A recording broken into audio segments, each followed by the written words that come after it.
জানে যে হাতি মরলেও লাখ বাঁচলেও লাখ, আপনি হাতি ফিরিয়ে দিচ্ছেন তাও নিচ্ছে না। দর্শক, হাতির কি সমস্যা, কেন দাম হচ্ছে না, কেন কেউ ফিরিয়ে দিলেও নিতে চাচ্ছে না, আমরা হাতির মাহদের কাছ থেকে শুনি। প্লিজ আপনি বলেন ভাইয়া। এই নিহার কলির নিয়ে আমি খুব বিপদের মধ্যে আছি। ওর বয়স হয়ে গেছে, শরীরটা ভালো যাইতেছে না, চিকিৎসা করাইতে পারি না, ঠিক মতো খাওয়ান দিতে পারি না। আমরা অভাবী মানুষ, গরিব মানুষ, নিজেরাই ঠিক মতো খাইতে পারি না।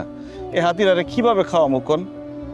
কিন্তু এই নিহার কলি একটা সময় স্যার কাছে খেলা দেখাইতো, কত মানুষকে আনন্দ দিত। আজকে নিহার কলির জীবনটা দুঃখে কষ্টে ভরা। সারা জীবন শুনছি হাতি মরলেও লাখ টাকা, বাঁচলেও লাখ টাকা।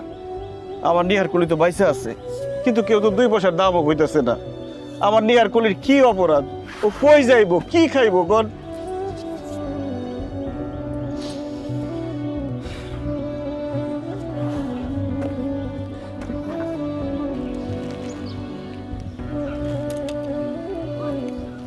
দর্শক, আজকের এই যে হাতি দেখতেছেন, এই হাতি সবসময় সার্কাস খেলা দেখায়।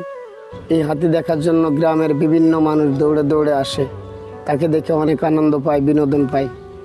আজকে এই হাতিকের মাহত যিনি, ইনি হাতিকে ট্রিটমেন্ট করাতে পারছে না।